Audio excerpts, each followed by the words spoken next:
Rago tunapata kulalia, tunashukuru.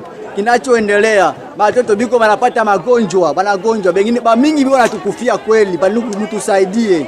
Ba mingi banakufa batoto wadogo na batu tu bazima, ba mamimba biko banapata banakufa, hatuna fashi ya kutunziwa. Baada ya vile tunachoendelea gizi tu ya kuishi mwaye bitu ndio banatusaidia. Mwaye kumkono hatuna hata kitu moja. Okay, ulikuwa unasema kwamba watoto wanakufa, wamama wa mimba wanakufa kwa kukosa matibabu, kwa kukosa pesa ama kukosa nini? Wanakufa kukosa matunzo, maana kukosa pesa, hatuna pesa. Nani ataenda kusaidia kutunzishe kwa bure ama kufanyisha lolote?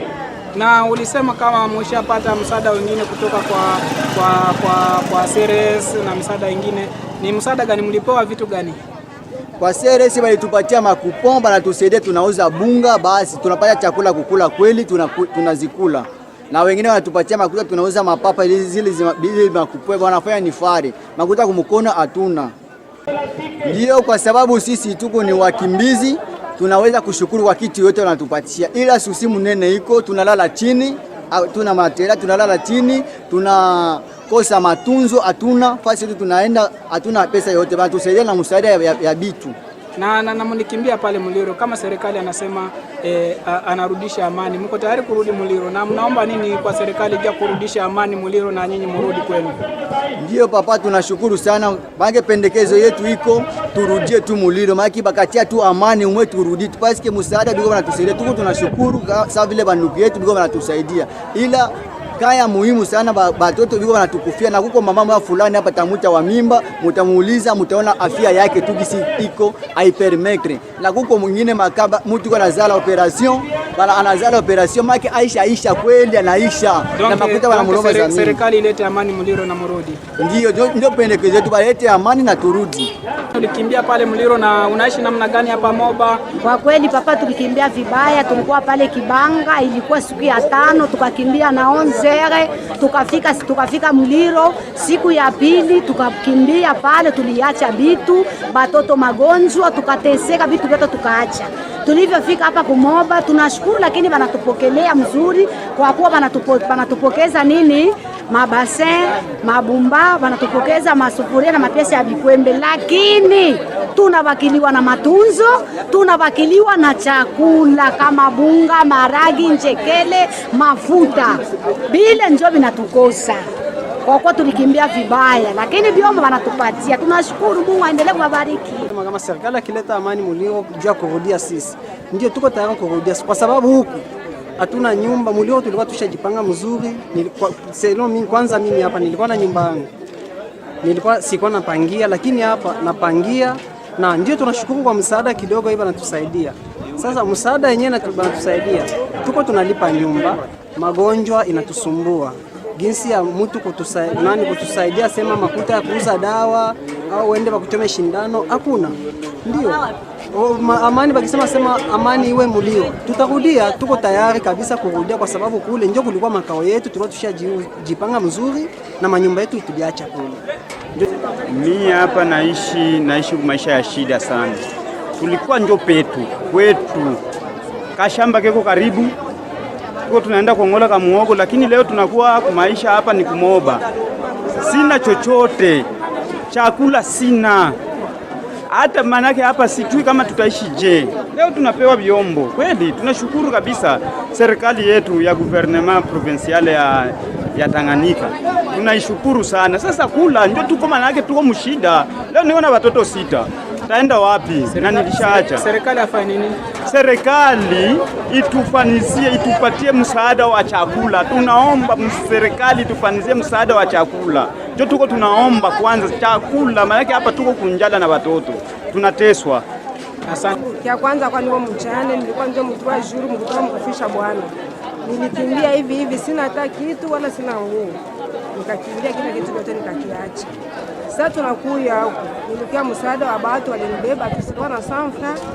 Watu ya kanisa walinibeba mzigo, wakanipanishia nyumba, wakanilipia miezi 5. Hapo miezi 5 sijui kwa nini niko naenda kama nitalipa nini na sina na kitu. Niko mnyumba ya kupanga. Naishi kwa neema ya Mungu. Unaishi kwa neema ya Mungu, lakini leo unakia kupata msaada wa UNICEF na Croix Rouge. Mimi naipata, nashukuru Mungu, lakini sikutosheka. na bila kutosheka. Sasa serikali UNICEF Croix-Rouge wafanyeje? Banisaidie, banipata mikapitale nione gisi ya kuishi. Huru kwa msaada tunaopokea hapa. Sisi ni wadeplase wa Muliro kutoka pale Kalibamba. Tulipoteza kila kitu, lakini hapa tunashukuru kwa msaada tunaopokea hapa. Na huyu msaada unapokea msaada vitu gani unapokea? Napokea bumba, kompa na blanketi na mkeka na piesi moja ya nguo ndio tunapokea. Na vitu hivyo wewe vinakutosheleza ama unasemaje? Mimi kwangu nasikia furaha sana kwa kupokea msaada kama huu. Hii tatizo ilianza tokea tarehe 5 mwezi wa pili mwaka huu, na tatizo hii ilikuja na mvua kubwa sana. Ile mvua ilipita hata juu ya kilalo hiki chetu na ikaacha ile njia yake nendaka kwa Katende ikaja huku kwetu. Tarehe 16 tena mvua ikarudia ikapiga sana na manyumba ikazidi kubomoka. Tukapeleka ripoti, mtoni nao aurejea. Maana hapa sasa watu ni wenye kuhama kwa ajili ya huyu mtoni.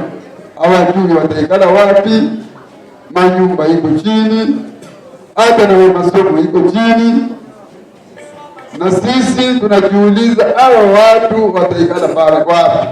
Tulimwambia baba administrateur kwa kuwa tafute kwanza hifadhi kwa kuwa hawa watu waende, sababu mwezi wa 3 ni mwezi wa mvua kubwa, itaongezeka tena na manyumba nyingine itazidi kubomoka. Sababu nyumba nyingine iko kati ya maji, bado tunasema hivi ikiwa material durable au ikiwa mabrika adobe yote iko pale. Na ndio hivi tunaona kama kwa huu msaada unakuja kidogo wa mbele, tunashukuru sana. Tunawapangia kwanza baba administrator kwa kuwa alipeleka ripoti ya uharibifu wa mtoni kwa ajili ya maji ya mvua, tunampigia asante. Tena tunawapigia wafadhili waliokuja hapa UNICEF na Croix-Rouge kwa kuweza kuleta ile msaada kidogo, vile tunapigia asante. Wakati huo msaada huo ukitolewa, watu wote wamelazimika kuheshimu kanuni ya kujikinga na maradhi ya virusi vya korona. Miongoni mwa hatua muhimu iliyotekelezwa imekuwa ni pamoja na kupata vipimo, kuosha mikono na kuheshimu kanuni ya ustadi. Pamoja na hiyo, akirudi kuzungumza kwenye vyombo vya habari, msimamizi wa mpango kwenye shirika hilo la Msalaba Mwekundu, Ratose Mwenza, amesema nous sommes en train de distribuer dans la période qu'on appelle la période de la pandémie de coronavirus. La communauté humanitaire au niveau de Ocha à Kalemi nous a appelé tous les partenaires qui sont impliqués dans les distributions, dans toutes les activités de masse, de pouvoir respecter les mesures liées à la lutte contre le coronavirus.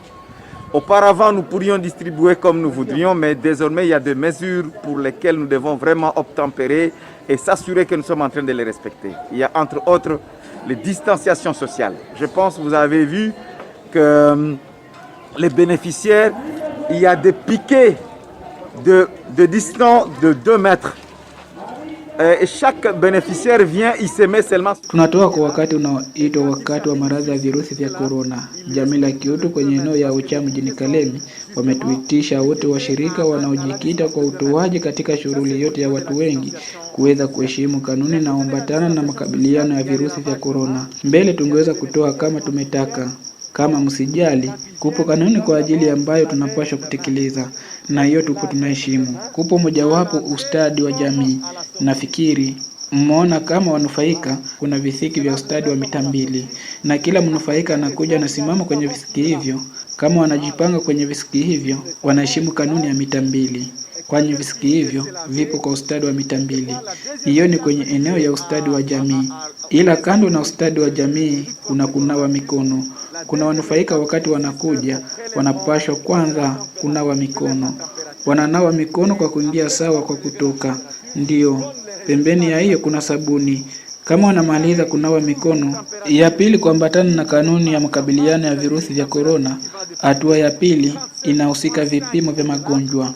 Wanapima magonjwa na kisha kupima magonjwa wanatoa ripoti, na kama wanapima magonjwa yanapatikana zaidi ya digrii 37 na zaidi, hapo wanatujulisha kwa ajili ya kuwa tayari na habari ili kujiweka tayari kwa mawasiliano na idara yetu husika na makabiliano ya maradhi ya virusi vya korona. Tunatafuta namna gani kupima kuhudumia kisa hicho, kupima kufanya utafiti na kupeleka taarifa kwa ngazi ya juu mkoani Tanganyika. Kiukweli, kabla ya kutoa msaada kumekuwa na uhamasishaji. Uhamasishaji umeambatana kiukweli kwa virusi vya korona. Namna gani unaweza kuambukizwa na virusi vya korona? Ni nini kanuni ya kujikinga tunaweza kutumia kwa ajili ya kupiganisha maradhi ya virusi vya korona? Ila pia kando na hilo, namna gani kupima kujikinga na virusi vya korona?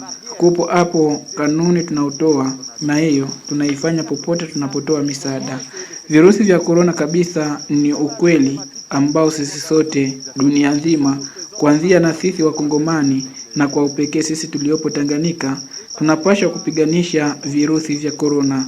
Mnafahamu kwenye eneo ya mkoa wetu kuna mipaka na mikoa mingine ambayo tayari inaathirika. Mkoa wa zamani wa Katanga, kama mnatazama, kuna mkoa wa Lalaba ambao tayari ipo kwenye maradhi. Katanga na Olomami ipo tayari na maradhi ya virusi vya korona. Inabaki tu mkoa wetu wa Tanganyika. Na kwa hiyo yote tunaweza kuambia jamii ni kuwa kila siku kuheshimu kanuni ya ukingo.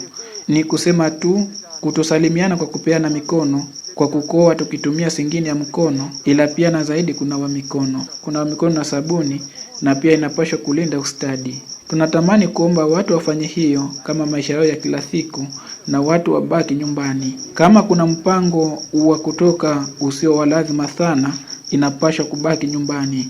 Inapaswa kulinda ukimya, inapaswa kuhakikisha kama tupo tunaheshimu kanuni. Na kama tumekuwa kwa mfano na magonjwa, tusipaniki. Tupo na idara ipo tayari na mafunzo. Tunapaswa kuhudumia visa ya virusi vya korona. Ila tunakadhia kama jamii ijua ya kwamba korona virusi ni ukweli. Sio yote ile inaosemwa hivi au vile. Korona virusi ni ukweli, tunaiona popote. Il faut rester à la maison, il faut garder le calme, il faut s'assurer qu'on est en train de respecter les mesures. Et si jamais on est pris, par exemple, qu'on a une température beaucoup plus élevée, il ne faut pas paniquer. Il ne faut pas paniquer. Nous avons des services qui sont déjà formés. Au niveau de notre province, il y a vraiment un service approprié pour ça. On doit toujours prendre en charge les cas qui sont coronavirus. Mais nous insistons, il faut que la communauté sache que le coronavirus c'est une réalité. C'est pas de tout ce qu'on est en train de raconter. On vous dit non, c'est pas non.